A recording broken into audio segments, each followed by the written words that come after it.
Hey friends, welcome back to another episode of Retirement Answers. My name is Jacob Duke. I'm your host as always.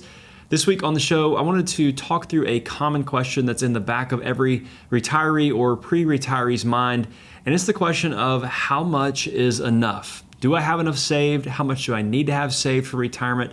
So we're going to attempt to tackle that question. And my goal today is to give you a framework to help you answer this question for yourself, because we're going to find that this is a really hard question to answer. And the true answer is well, it depends. And so that's not a fun answer for someone who's trying to solidify their plan for retirement.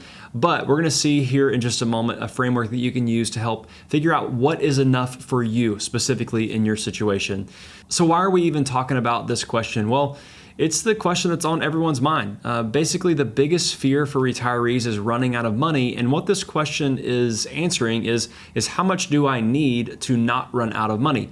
In fact, a recent Gallup poll revealed that 64% of Americans are worried about not having enough money for retirement. And so all these fears around how much is enough and kind of the fear that comes with maybe running out of money one day is completely valid. So if that's something you're feeling or questioning, don't feel like you're alone. It's on the top of every retiree or pre-retiree's mind. So I've talked about this before, but the mental shift, the thing that has to change most when it comes to retirement is not so much your spending habits necessarily or your investing habits. What actually is going to be the hardest thing to shift is going to be your mind. For the longest time, you have been hopefully an accumulator. You've been growing and building your assets. You've been saving into your 401k, your IRAs, your Roth IRAs, your brokerage accounts. You've been building up assets over time. And so you've kind of ingrained this personality trait, if you will, into who you are. And it's like, I'm a saver, I'm an investor, I'm trying to grow this thing for the future. Whenever we decide to retire, what we're actually doing now is we're signing up to spend all of those assets or the wealth that we've accumulated over these 20, 30, 40 plus years. And so now we're having to do this mental shift. We're having to go from saver and investor to spender. And so this is often the hardest shift mentally for most retirees because it's very unnerving. It's not very fun to watch your account balances potentially go down in value, whether it be from a market decline. That's always a hard thing to go through, but also through spending. And so this is the hardest part. And so what we're really trying to identify here is how much do we need to have saved to spend down our portfolio effectively and still never run out of money. So I talked about this as well. One of the biggest risks is a lot of retirees end up not spending enough. And so I'm going to talk about this here in a second, how some of my clients actually never spend the majority of their money. But that is a common or big risk, is not spending enough out of the fear of potentially running out. So what we're really trying to do with this how much is enough question is find out how much do we need and how much can we spend and never run out before we pass away. So that's what we're going to walk through here in a second. I'm going to give you a framework to help navigate this for yourself. So how much is enough? Like, that's really the question. Like, how much do I need to have saved? Is $1 million enough? Is $3 million enough? Is $5 million? What about 500,000? Like, how much money do I actually need to have to my name saved for retirement to make sure I have a successful one? And the answer is, I've already talked about, but the answer is, well, it depends. And that's not a fun answer, but it's just the truth and the reality. And if I can offer you any encouragement with that answer, it's going to be, you probably need less than you think. And just anecdotally here, I haven't found or had any clients that have actually spent all their money. In fact, I have a few older clients who are above age 90, and most of them have way more money than they'd ever need, and they actually never spent all of it. And so I think there's a couple things that are at play here. There's a couple things on the mathematical side that are at play, but also a psychological thing that is at play. Number one, as you get older and you grow into the later years of your retirement, what's going to end up happening is you're probably going to be going less. So we talk about the first 5 to 10 to 15 years of your retirement being what we call your go-go years. This is the time to go, travel, explore, do what you want to do. Like, whatever that dream retirement looked like, that's the time to go do it, because you're most likely going to be your healthiest in those years. Now, as you age, your spending in terms of your discretionary spending is probably going to be going down. And so also by this point, you most likely don't have a mortgage, you probably don't have a car payment. Overall, your monthly expenses have gone down drastically, probably as you have aged. And so what happens here is people, if you don't spend enough in the first 10 to 15 years of retirement, you have way too many assets on the back end, which means that is that risk, yet again, you didn't spend enough early on. So what we've got here is most people end up not spending enough throughout retirement. And so they end up with this large sum of money, whether it be in tax-deferred accounts or brokerage accounts or Roth accounts at the end of life. And I find that the math just doesn't doesn't actually say, hey, I need a certain amount of money every single month for the rest of my life. It just doesn't work that way. But I think another factor at play here is from a psychological standpoint in terms of not running out of money. Let's say that you've spent some of your money and that account balance or your overall wealth is going down in value. Once you get to a certain point, you as a human, psychologically, as someone who's saved and built up your wealth over time, I feel like most of the time we will never let ourselves get too low in terms of how much money we have saved. This is something where it's like, hey, I've got to a certain threshold. I cannot spend more than I otherwise have to get to the next month or live because I can't stand to see my balances go down less than that. Think of this maybe as a parallel to maybe a emergency savings or a sleep at night cash amount. Some people, it requires $10,000 to sleep at night they have to have at the bank. Other people need $250,000 to sleep at night, in cash. And so every person has a different range or level here. So from a psychological standpoint, I found that many people just simply can't allow themselves to spend their assets all the way down, which means you won't run out of money if that's kind of the nature that you have. So that's maybe some thoughts there on why you might need less money than you actually think in retirement. The math actually dictates you probably won't spend as much as you think. And then also psychologically, you won't allow yourself to spend more than you otherwise should. Now, back to how much you actually might need to retire successfully. This is all going to be completely dependent on your situation. Some people spend only $3,000 a month. Some people spend $20,000 a month. Some people have health situations where it costs more money and some people don't. Some people want to prioritize leaving a legacy to family or heirs, and some people want to die with $0. Some people have pensions, some people have disability income, and some people don't. And so everyone's situation is different, and there are just a number of variables that are going to change or have to be factored in here to answer the question of how much is enough. So this is why I always emphasize that you have to have a plan that's custom to you rather than following some just common rules of thumb and multiplying your age by a certain number and seeing how much you have to have, or multiplying your income by a certain amount and seeing how much you need to have saved. All that might be helpful, but it just will not get you the answers that you're looking for. So everyone's situation is different. And the reason that I can confidently say that your situation is different from someone else's, even if you might have the same amount of money in the same account types, invested the exact same, and you spend the same amount every time, what's going to happen here is the different variable is the fact that you are involved. So you are unique and different from the person that you're comparing yourself to. So your dreams, your goals, your wishes, whatever you're trying to do, and your desires, they're all different from each other, even if you have the same financial situation.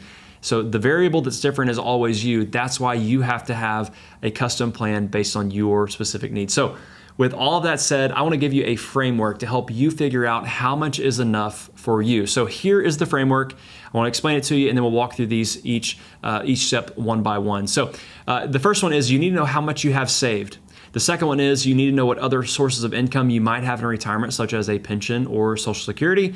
And then also you will need to know how much you are going to spend in retirement. So again, I've talked about this before from a spending standpoint.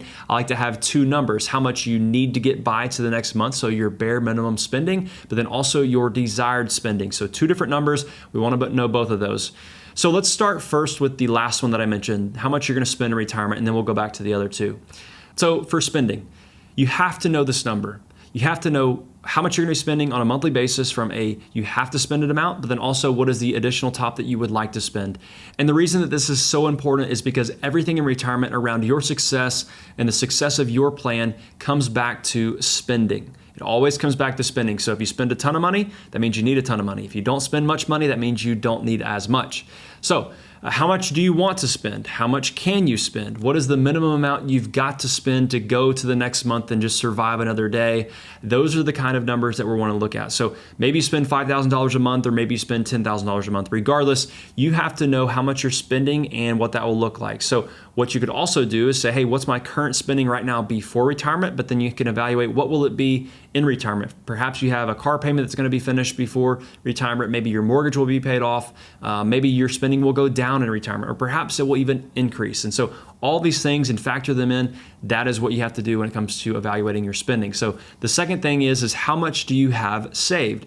So once you've got that spending figured out, you've got to begin to analyze, how much can I spend based on how much I have saved? So if you have $500,000 saved and you need to spend $5,000 a month from that nest egg, well, the math probably won't work out very well on that equation.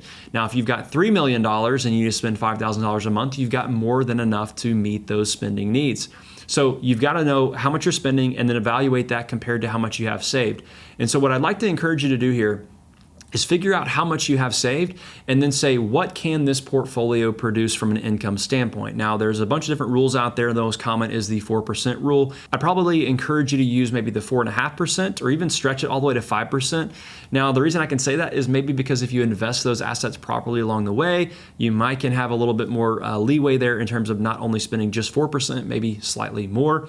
So evaluate how much you can actually spend on your portfolio and how that compares to how much you would like to spend. So if your portfolio says, hey, I can spend about $30,000 a year out of my portfolio, but I was hoping to spend $50,000, means we have a $20,000 gap there. So that has to be made up somehow. Now, the third step in this is, what other income sources might we have in retirement? So first things that come to mind are Social Security. It might be a pension. It might be disability. It could be rental income, anything else that's sending money to your bank account that you can spend every single month. And we've got to also figure out, when are those sources turning on? So if you retire at 60 and your Social Security, it could start at 62, but you could delay it all the way to 70. You've got to factor that into your plan. And am I going to spend more from my portfolio in the early stages of retirement so that I can have a higher fixed income in the later stages? You got to determine that for yourself, and this all goes into the custom plan that you should be building for yourself. So what other income sources do you have? That's going to be the final factor, because going back to what we just talked about a second ago, if you need $50,000 a year, your portfolio can generate $30,000 safely and send that to you. That means a $20,000 gap or shortfall needs to be made up. Hopefully that Social Security or a pension or something else can fill that. Therefore, your total income needs can be met. So I wanted to look at a couple examples here just to show you that how much you need should not be a singular number. A lot of people have $1 million in their mind. Once I get to $1 million, I'll be able to retire because that's how much I've been told I need to have. Well, that's not necessarily the case, again, because your situation is different and you need to base your retirement plan based on your unique circumstances. So here, let's say that we've got $500,000 and you need to spend $5,000 a month. That's not going to work on paper, but if you have a pension that pays you $25,000 a year and you have Social Security that also pays you $30,000 a year at some point in the future, the majority of your income needs are going to be met by those fixed income sources rather than having to pull all of your income from your portfolio of $500,000. So this reduces the stress or the amount of distributions that you have to take from your $500,000, actually freeing you up to take more so that you can go enjoy that as much as you possibly can. Now, compare that to someone who has $1.5 million and they're going to be spending $12,000 a month. They don't have a pension, but they have Social Security paying them about $36,000 per year. In that situation, it's going to be a lot tighter for that person, because if they're trying to spend $12,000 a month and they're only getting $3,000 a month in Social Security, that's a $9,000 difference that's got to be made up by their portfolio. Now, can $9,000 be supported a month from a $1.5 million portfolio? Well, that could be debated, but there's going to be a lot more monitoring, a lot more things that have to be done here to make sure that nothing goes awry, because they are pushing the limits on that. So those two examples hopefully show you that $1.5 million versus $500,000, it doesn't necessarily mean that you will be successful or not successful depending on how much money you have. It's all relative to your other sources of income and how much you are actually spending. So hopefully these two examples show you that there's more to it than just having a certain amount of money saved for retirement. You got to consider a lot of other variables and a lot of other factors. In fact, I have a client that actually has $2 million and they don't need to spend any of that ever, because they've got pensions, disability, and Social Security to meet all of their needs. And they make over $11,000 a month in retirement from those fixed sources, and they don't need their $2 million. So that's another perfect example. They technically don't need any retirement savings to meet their retirement goals and, quote, succeed in retirement. So here are the big takeaways for today. Stop comparing yourself to others. Don't listen to the rules of thumb that you might find on the internet. Having a plan that's custom to you is invaluable, because you can know what your situation needs and how you can meet those needs to have a successful retirement. And then everything comes down to spending. So hopefully this is helpful for you as you evaluate your retirement plan. And if you need help building your custom retirement plan, my email and website should be linked down below. I offer a free one-time consultation to see if our services might be helpful for you. Other than that, I hope you have a great week, and we will talk to you again next time.